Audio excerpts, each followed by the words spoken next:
Berlatar di zaman dinasti Tang, cerita diawali dengan memperlihatkan sekelompok bandit sedang mengadakan pesta setelah mereka berhasil menculik seorang anak bangsawan sekaligus barang yang diketahui merupakan tiket untuk mengikuti sebuah permainan kematian.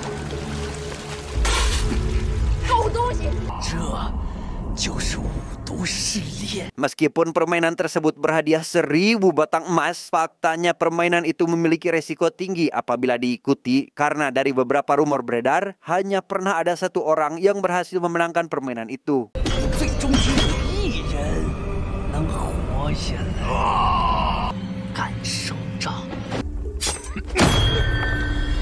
Di tengah perbincangan, seorang pria misterius bernama Peng Sun datang untuk membeli sebuah amer, membuat si bos bandit sedikit jengkel dan menyuruhnya agar segera pulang. Tapi apa yang terjadi?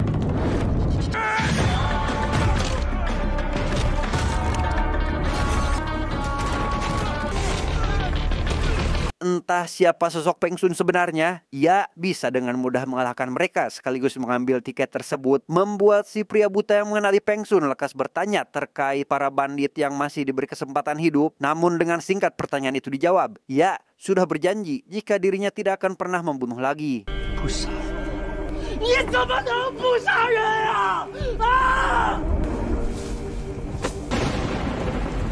Di tempat lain, seorang wanita bernama Yuli tengah berada di perjalanan untuk mengikuti permainan kematian karena memiliki tiket permainan itu. Yang sesampainya di lokasi tujuan, sudah ada puluhan petarung dari berbagai penjuru, termasuk para tahanan penjara yang juga diikut sertakan dalam permainan tersebut.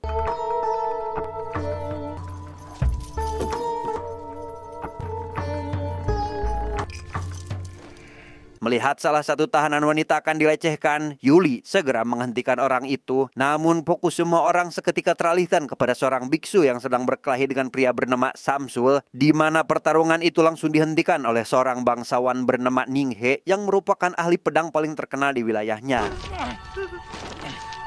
Huashan, Ninghe. Amitabha, 久仰久仰，一定要留神。 Setelah rantai besi seorang tahanan berbadan besar dilepas, ia yang emosi melihat teman wanitanya dilecehkan pun lantas memberikan perhitungan sehingga membuat tawanan wanita itu leluasa untuk menghadapi para penjaga.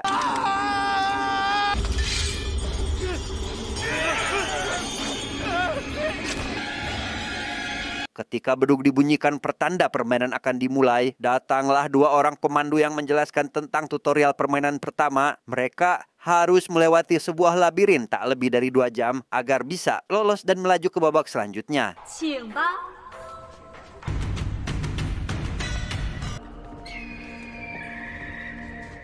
Di dalam beberapa ruangan, terdapat banyak emas yang tentu saja menyimpan berbagai macam jebakan. Namun hal itu berhasil disadari oleh Ninghe. Begitu juga si biksu, sehingga mereka memilih untuk tidak mengambilnya.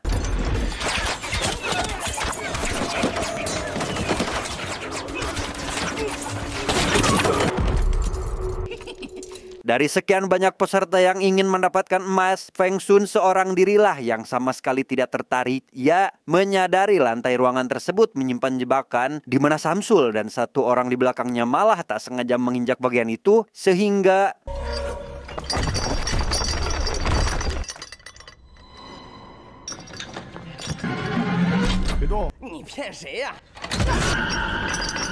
sempat akan dibiarkan begitu saja. Samsul yang tidak dapat berbuat banyak lantas meminta bantuan, membuat Peng Sun yang merasa kasihan langsung mengambil emas milik Yuli untuk mengganjal pijakan Samsul, berharap jebakan itu berhasil diatasi.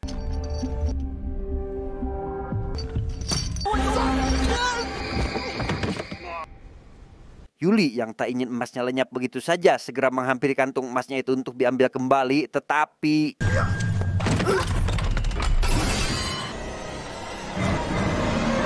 di ruangan lain, seorang jenderal bernama Li emosi akibat permainan nampak biasa saja. Namun salah satu bangsawan bernama Master Mo menjelaskan bahwa inti dari tahapan ini melambangkan keserakahan. Sehingga apabila seorang peserta tidak mampu mengontrol diri, maka tamatlah sudah riwayatnya.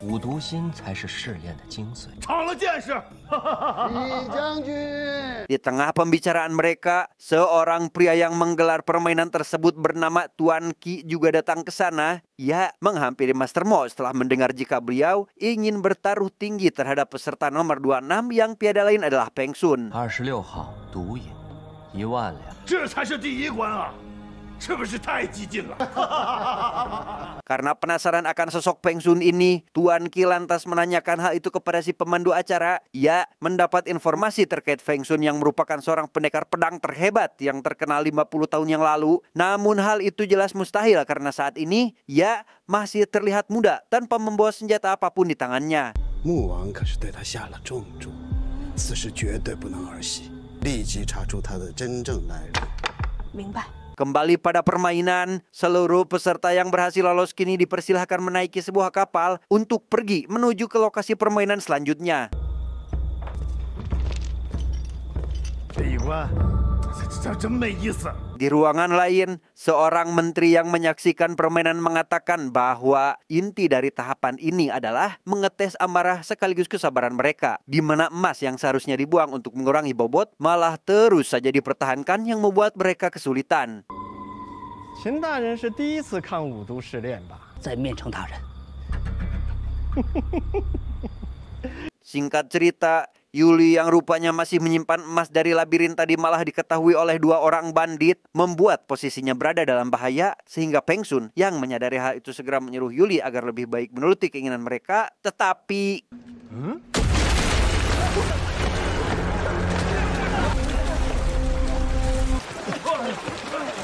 sesampainya ke daratan, salah satu peserta yang tidak terima akibat kejadian barusan seketika protes, bahkan berencana akan meninggalkan permainan. Namun baru saja dia melangkahkan kaki, tiba-tiba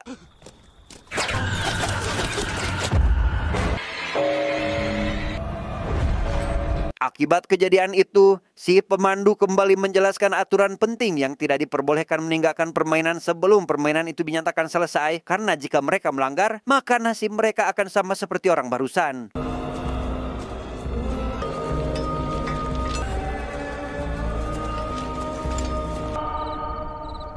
Karena permainan selanjutnya akan diadakan esok hari, mereka dipersilahkan untuk beristirahat terlebih dahulu. Panitia sudah menyiapkan beberapa obat herbal sekaligus makanan untuk dikonsumsi, yang semua itu tidaklah gratis karena setiap barang tersebut memiliki harga yang berbeda sesuai jenisnya.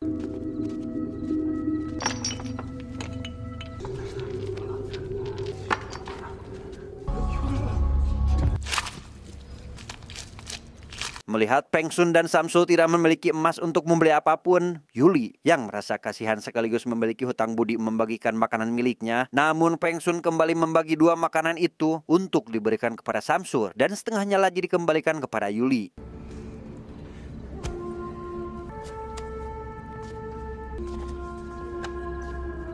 Singkat cerita, pagi pun tiba. Mereka yang kali ini sudah siap melanjutkan permainan diberi arahan oleh si pemandu untuk melewati jembatan dalam kurun waktu 15 menit. Mereka harus menggunakan penutup mata dan harus sampai ke seberang jembatan sebelum air pengunci peti habis dan membuat peti itu terbuka. 我们在对面静候诸位，祝大家顺利通关。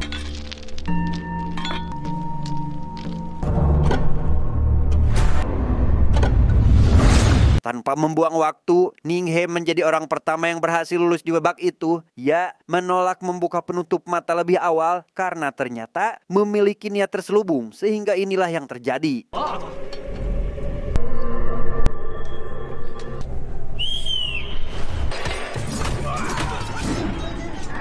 Ya, menyadari hal itu, Peng Sun kemudian segera memakai penutup matanya. Ia mulai melewati kumpulan para peserta yang bersamaan dengan itu, ribuan kelajengking mulai lepas dari dalam peti, membuat mereka yang tersisa harus berusaha menyelamatkan diri dan...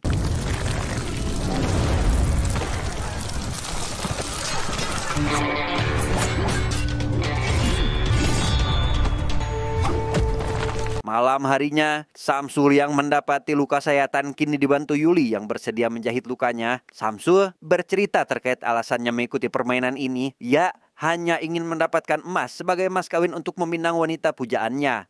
我师傅说，要想娶梨花，还得拿100两黄金做聘礼。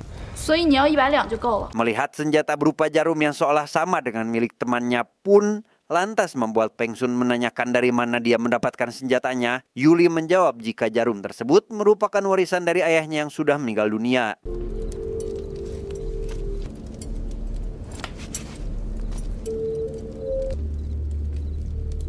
Di ruangan lain, si pemandu kembali mendatangi Tuan Qi untuk memberitahukan masalah terkait sosok Peng Shun yang sampai saat ini belum terpecahkan. Ditambah lagi ada informasi terbaru dari para pengembara yang menyatakan jika sosok Peng Shun yang sebenarnya saat ini berada di tempat yang berbeda. Lantas, siapakah sosok Peng Shun kedungan ini?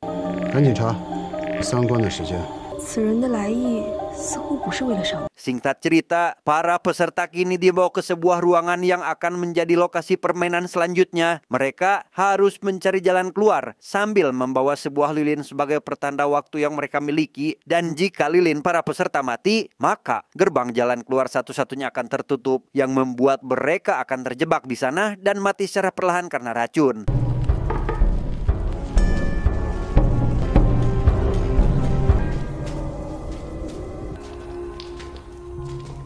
Setelah semuanya masuk, satu persatu peserta tiba-tiba mengalami halusinasi. Begitu pula Peng Shun yang mendengar suara tangisan seorang anak gadis yang ternyata adalah putrinya sendiri.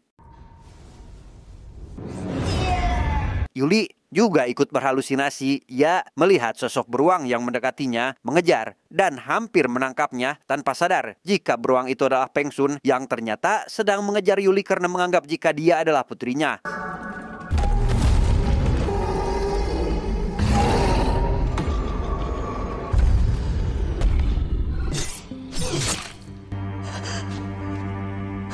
Setelah menyadari jika itu hanyalah sebuah halusinasi dari lilin, mereka berdua segera menyebut Samsul yang saat ini masih terperdaya.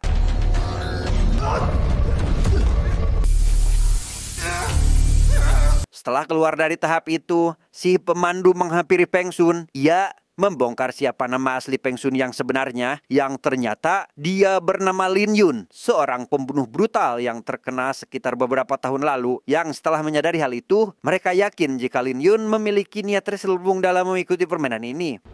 隐姓埋名参加我们这五毒试炼，要不要来我们房间？也可以和我们直说。 Meskipun identitasnya terbongkar, Lin Yun tidak memberikan penjelasan lebih lanjut. Ia memilih pergi membawa Samsul untuk segera diobati, di mana Yuli yang juga mengikuti Lin Yun dari belakang pun diberi peringatan oleh si pemandu agar segera menjauhinya. 姐姐我是过来人，奉劝你一句，多几分小心不是坏事。 Tanpa sedikit pun memperdulikan saran tersebut, Yuli tetap menghampiri Lin Yun untuk membersihkan lukanya. Membuat Lin Yun seketika bercerita bahwa beberapa tahun lalu saat masih muda dan brutal, dirinya pernah terluka dan ditolong oleh seorang wanita bernama Cici, di mana hubungan mereka sangatlah dekat hingga pada akhirnya mereka berdua memutuskan untuk berumah tangga. Ketika Cici mengandung, ia meminta Lin Yun untuk segera berhenti dari kebiasaan lamanya. Lin Yun berjanji tidak akan pernah menggunakan pedangnya lagi, di mana keputusan itu sangat bijak diambil olehnya karena percaya tidak percaya, setelah bertaubat dan anak pertamanya lahir, hubungan keluarga mereka sangat harmonis dan jauh lebih bahagia.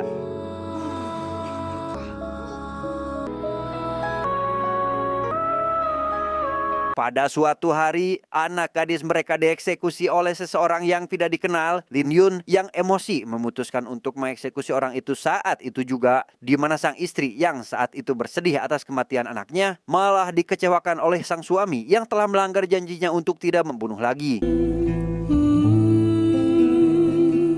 Sang istri memutuskan untuk pergi dari rumah. Ia akan berkelana sambil menyelamatkan nyawa orang-orang tidak berdosa. Hal itu ia lakukan semata-mata untuk menebus dosa suaminya. 后续势必也会被他们针对。 Lin Yun mengaku jika dirinya sama sekali tidak menginginkan hadiah permainan ini karena kedatangannya ke sana adalah sebatas demi membalaskan kematian istrinya, sehingga Yuli yang mengetahui hal itu memutuskan untuk membantu. Begitu pula dengan Samsul yang baru saja kuniang dari pingsannya.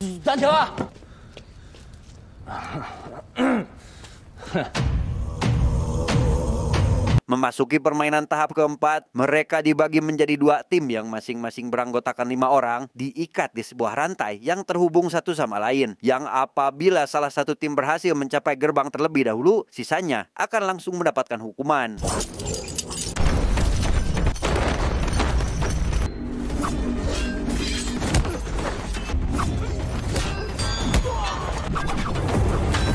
Tak berhenti di situ saja, sebuah labu berisi puluhan kelabang beracun mulai dilepaskan. Para peserta akan langsung mati meski hanya mendapat 1 gigitan saja.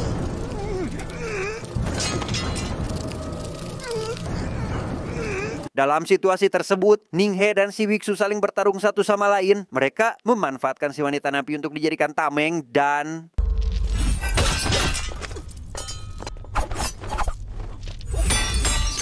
Ketika hampir kalah itulah, si biksu menggunakan jurus memohon dan mengemis. Ia langsung melancarkan serangannya kepada Lin Yun ketika dirinya sudah mendapatkan kesempatan.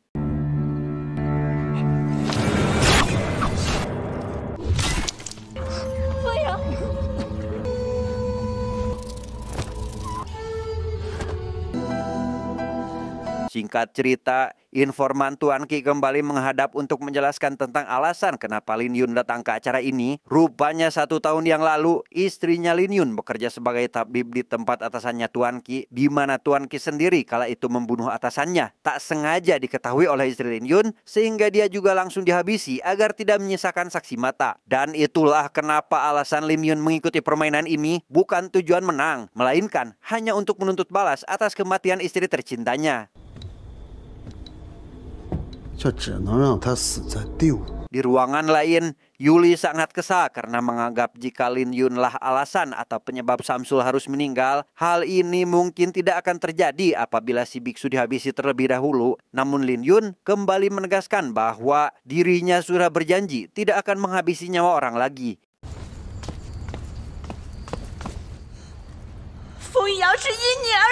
Keesokan harinya, mereka yang tersisa kini akan mengikuti tahap akhir, yaitu harus mengantarkan sebuah lonceng ke tempat yang disediakan. Lonceng itu seharga 300 koin emas dan masing-masing dari mereka hanya memiliki 1 lonceng, sehingga mereka harus saling berebut agar bisa mengeliminasi saingannya.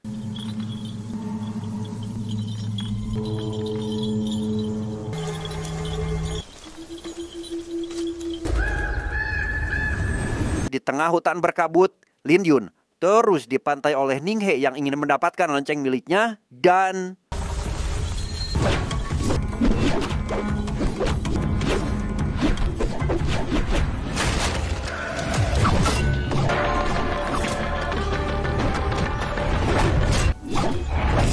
Di tengah pertarungan, Ninghe berkata bahwa untuk memenangkan permainan ini akan lebih mudah apabila memperalat atau lebih tepatnya memperburuk peserta lain. Ia sudah menyiapkan rencana untuk mengalahkan Lin Yun di tempat ini, tetapi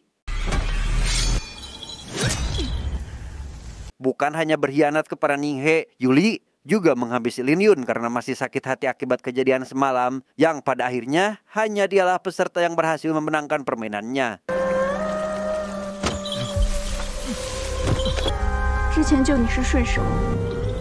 Setelah menyimpan lonceng pada tempat yang disediakan, Yuli segera menemui Tuan Qi untuk menagih hadiahnya. Tapi orang tersebut malah mencela-mencela sekaligus memberitahu fakta sebenarnya bahwa permainan kematian ini hanyalah sebuah bisnis belaka.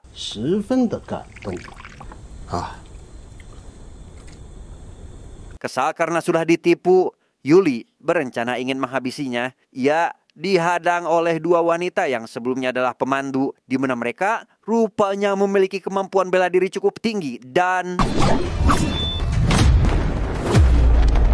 Dalam keadaan terdesak itulah, Lin Yun yang rupanya masih hidup seketika datang menolong, membuat 2 wanita itu ketar-ketir. Sampai akhirnya...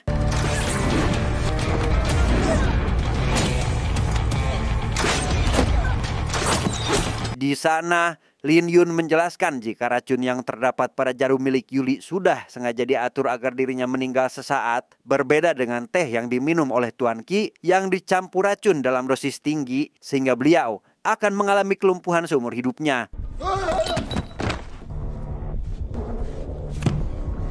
sempat memberikan alasan dan berjanji tidak akan menindas orang lagi, Lin Yun sama sekali tidak mempercayai hal itu. Ia meninggalkan Tuan Qi begitu saja dalam kondisi lemah dengan api yang sebentar lagi akan melahap ruangannya.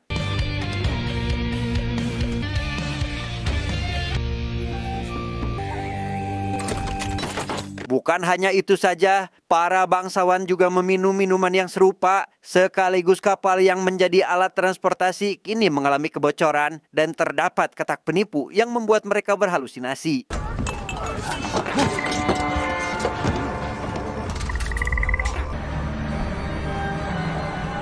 Setelah semuanya berakhir, Yuli yang sebelumnya kecewa karena tidak mendapatkan apapun dari permainan kembali dibuat tersenyum setelah mendapat sekantung emas dari Lin Yun. Mereka berencana mendatangi berbagai wilayah untuk membasmi semua hama, termasuk pemerintahan yang korup yang membuat masyarakat kecil menderita. Tamat ending yang sangat membagongkan.